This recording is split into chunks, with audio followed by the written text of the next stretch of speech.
Good afternoon and welcome to the Tameside Reporter Sports Show. We're back at Micklehurst where club legend and cricket legend Omar Henry returns tomorrow. We're also celebrating the return of competitive football as Curzon Ashton begin their National League North campaign tomorrow.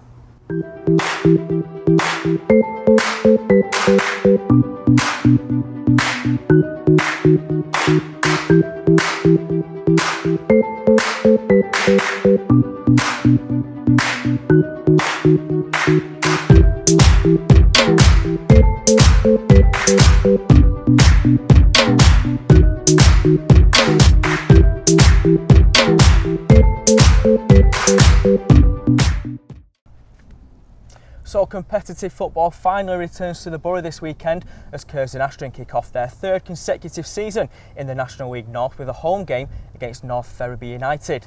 Under the guidance of John Flanagan, Curzon have established themselves as Tameside's top club and will be looking to build on last season's 14th place finish and successful FA Cup run. Mark, do you think they can build on that and improve this season? Yeah, there's no reason why not. I mean, you look at some of the signings that John Flanagan has made over summer.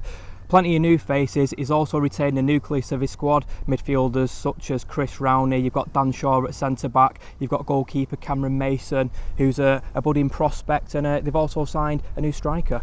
Well, I know we're going to talk about the new signings. That striker that Mark just mentioned in particular stands out for you. Yeah, Max Leonard from Glossop North End. I think we spoke at length last season about how important Glossop's strike force was. They were fantastic going forward. They've lost a couple of them now. Obviously, Max Leonard going to Curzon Ashton. I think he's a big catch for them. Should provide them the goals they need up front. I also think that the youth academy at Curzon Ashton, we might see a few more from them this season. We had who was the midfielder that came through at the end of last season? We had Ollie Thornley, who's a defender who came through last season, made a number of appearances for the first team, helped John Flanagan's side to a mid-table finish, and such was his performances throughout last season. John Flanagan offered him, I think it was a 2-year contract.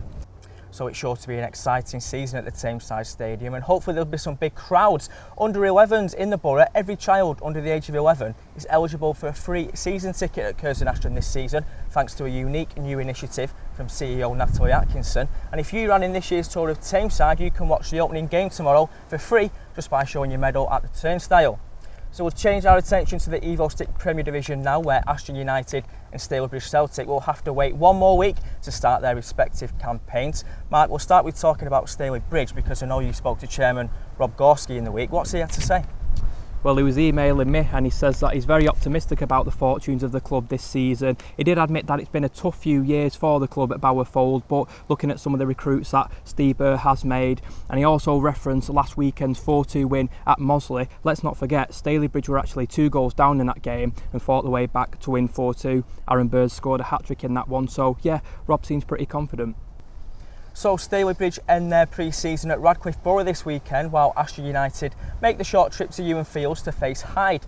We will talk about Ashton. It was a season of upheaval at Hurst Cross last year. They settled for a mid-table finish. Do you think they can get back in the playoff picture this season? Yeah, I think with a more settled first team this year, and obviously they've got a settled manager now in Jody Banham, I think they could certainly push on to the playoffs again, because they have been, as we know, in the playoffs the last couple of seasons. The big news for me today is obviously the re-signing on loan of Jack Dyche, who was inspirational for them last season. Initially it's a 6-month deal, but I think that could be extended if he's doing well, because I don't think he really fits in the picture too much at Scunthorpe. So our teams in the Evo Stick First Division North also end their pre-season this weekend. As we mentioned, Hyde host Ashton United, whereas Glossop play Marine at Surrey Street. Mosley play Farsley Celtic and Droylsden host Witton Albion. Mark, if Tameside is to see success in the Evo Stick First Division North next season, which club is it most likely to come from, do you think? I'm going to tip Hyde United for automatic promotion next season. Really? I think they will go and claim the title. I mean, I think the bookies agree with me on this one, because in the matter of a few weeks, their odds of claiming promotion have gone from something like 25-1 to 8-1. So the bookies seem to think that Hyde do have a chance next season. And you look at some of the recruits that Darren Kelly has made over summer, there's no reason why they can't claim that title. Lee, do you agree? Do you think Glossop will be in the mix as well, like they were last season? I think Glossop could be up there, but I've got to agree with Mark. I think Hyde have put together a really strong team. They've kept the core of last season that were good, and they've also added a few sprinklings that they needed. I mean, also the academy at Hyde United, big cams up, players like that, they were instrumental for them last season. I think that's something that's important for them. I mean, Lee mentions the academy there. Of course, Pete Boyle is a product of that academy, and he scored 5 goals during the pre-season schedule, so maybe a lot of emphasis will be placed on him at the start of the season because, of course, prolific striker Matt Beadle, he's just coming back from an injury at the moment, played 15 minutes on Tuesday night in a 1-0 defeat, so hopefully he'll return to fitness as well. So we'll move on to cricket now, and what's sure to be an exciting day here at Micklehurst tomorrow as cricket legend Omar Henry returns to the place where he played in the late 70s. Obviously he's up in Manchester visiting for the test match. Mark, you spoke to committee member Mark Woodhead earlier. Let's see what he had to say ahead of an exciting day for the club. So Mark, Omar Henry is set to return on Saturday. You must be excited about that. Yeah, big day for the club. Great to have him back. Legend of the club.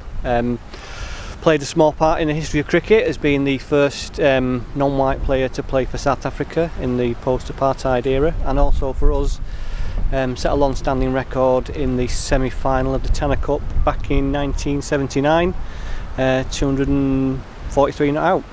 Brilliant stuff. So what's the plan for the day on Saturday? Because I believe he's actually visiting Manchester for the South Africa test at Lancashire. Yeah, he's up here for the South Africa Test Series back in the UK, which is when he first let us know he's going to be around. The plan is we've got the small matter of our second team playing Austerlands off the back of a win last week at Saddleworth. Hopefully we can get some back-to-back wins. And then we've got someone picking up from the club to be up here for about 5 o'clock.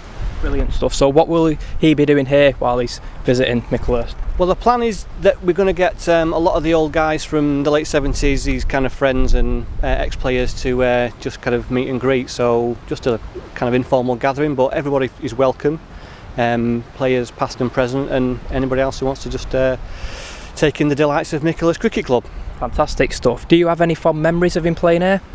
Not personally, before my time, but having been responsible for trying to promote the event across the community, there's a lot of love for Omar.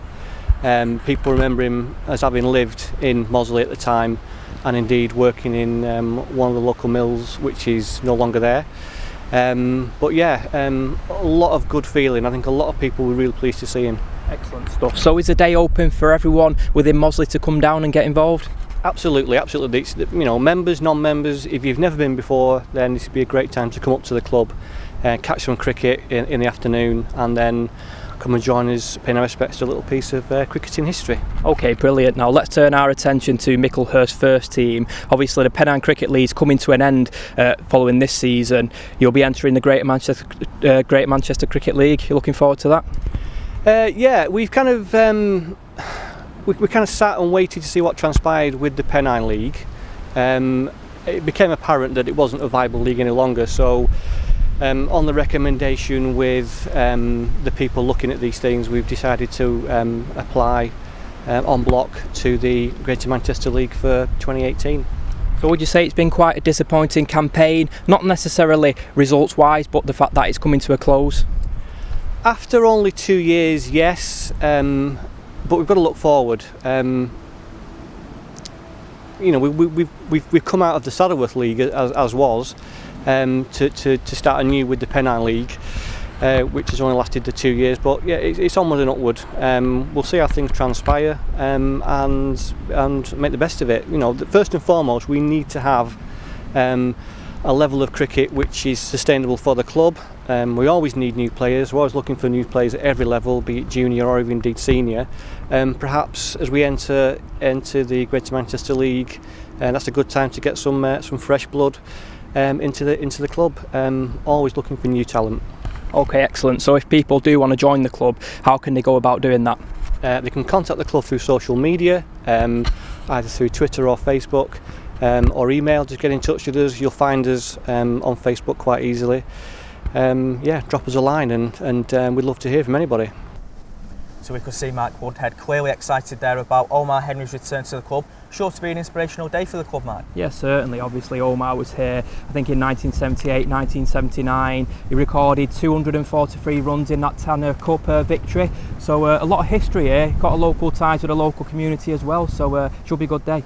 So obviously last week's show was all about Geoff Hurst's visit. This week it's about Omar Henry. Just goes to show the rich sporting history we've got in the borough. Absolutely, like you said there, he is a piece of history, and it's great to have him over here. He's the first non-white player to play in post-Apartheid South African cricket, and I think that's fantastic. I mean, I know you're hoping to come down on Saturday. It'd be great if we could get to speak to him for next week's sports show, because I'm sure he's got many stories. So it's sure to be a fantastic day here at Micklehurst tomorrow. Don't forget the seconds team play Osterland at 1:30. Then Omar Henry should be making an appearance at 5 o'clock. Hopefully we'll get to have a chat with him and bring that to you next week. But that's all for this week. Don't forget, for a more in-depth roundup of all the sport in Tameside, you can listen to the Sporting Spotlight with Mark and Martin on Tameside Radio tonight at 6 o'clock.